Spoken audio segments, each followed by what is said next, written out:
Hello అందరికీ welcome back to Dolly dumplings. ఇవాల్టి video వచ్చేసి హైదరాబాదీ స్పెషల్ డిజర్ట్ రెసిపీ కడ్డుకి కీర్ని ఎలా చేసుకోవాలో ప్రాసెస్ ఏందో క్లియర్గా చూసే ముందు ఫస్ట్ టైం మన ఛానల్ని ఎవరైనా చూస్తున్నట్లయితేనో ప్లీజ్ సబ్స్క్రైబ్ చేసుకోండి. ఇప్పుడు ప్రాసెస్ చూసేద్దాము. దీనికోసం ఒక లేత సొరకాయని తీసుకొని ఇలా సన్నగా తురిమి తీసుకోవాలి. అలాగే సొరకాయలోని గింజల్ని తీసేసి తురుముకోవాలండి.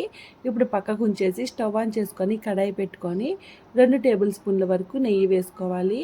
నెయ్యి వేడైన తర్వాత మంటని మీడియం ఫ్లేమ్లో ఉంచి మనం ముందుగా తురుము పెట్టుకున్న సొరకాయ తురుముని వేసుకొని మధ్యలో కలుపుతూ సొరకాయలో నుండి పచ్చివాసన అలాగే సొరకాయలో నుండి నీళ్ళంతా ఇంకిపోయే వరకు ఒక 5 నిమిషాల పాటు మధ్యలో మిక్స్ చేసుకుంటూ ఈ సొరకాయ తురుముని వేయించుకోవాలి.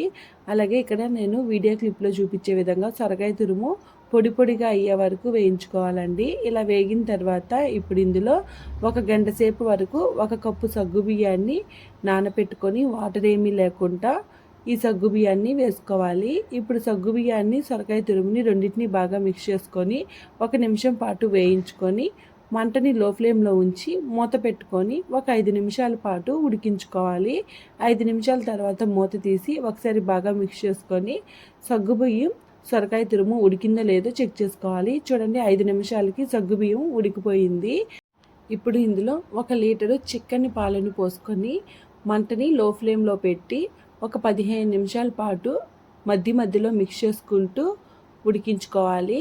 అలాగే ఈ పాలు అనేది ఒక పావు వంతు తగ్గే వరకు మధ్యలో మిక్స్ చేసుకుంటూ మరిగించుకోవాలండి. అలాగే పాలు మరిగేటప్పుడు ఎడ్జెస్కి మీగడ వచ్చేస్తుంది కదండి, దాన్ని కూడా గరిటెతో స్క్రేప్ చేసుకొని బాగా మిక్స్ చేసుకుంటూ ఉడికించుకోవాలి.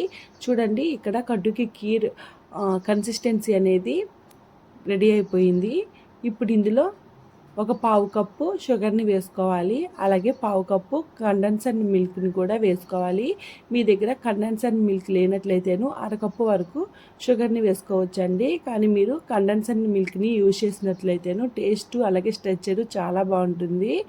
ఇప్పుడు ఈ రెండింటిని బాగా మిక్స్ చేసుకొని ఇప్పుడు ఇందులో 1 టేబుల్ స్పూను ఇలాచీ పౌడర్ అలాగే చిటికెడు గ్రీన్ కలర్ ఫుడ్ కలర్ని యాడ్ చేసుకోవాలి. ఇక్కడ ఫుడ్ కలర్ అనేది ఆప్షనల్ అండి, నేను వీడియో కోసం మాత్రమే వేశాను.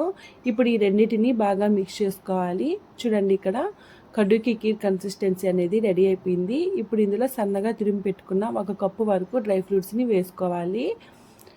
ఇప్పుడు మరో 2 నిమిషాల పాటు బాగా మిక్స్ చేసుకోవాలి. చూడండి ఇక్కడ కడ్డుకి కీర్ అనేది రెడీ అయిపోయింది. ఇప్పుడు స్టవ్ ఆఫ్ చేసుకొని సర్వింగ్ బౌల్లోకి తీసుకోవడమేనండి. దీన్ని వేడిగా సర్వ్ చేసుకున్న బాగుంటుంది. అలాగే ఫ్రిడ్జ్లో పెట్టుకొని 1 గంట సేపు తర్వాత సర్వ్ చేసుకున్న చాలా బాగుంటుందండి. పర్సనల్గా అయితే నాకు కూల్గా సర్వ్ చేసుకుంటేనే చాలా నచ్చింది. అంతేనండి, కడ్డుకి కీర్ రెడీ అయిపోయింది. చూసారు కదా, ఈ వీడియో మీకు నచ్చితే లైక్ చేయండి, షేర్ చేయండి, కామెంట్ చేయండి. అలాగే మరిన్ని వీడియోస్ కోసం నోటిఫికేషన్ సింబల్ని ఆన్ చేయండి. Thank you for watching.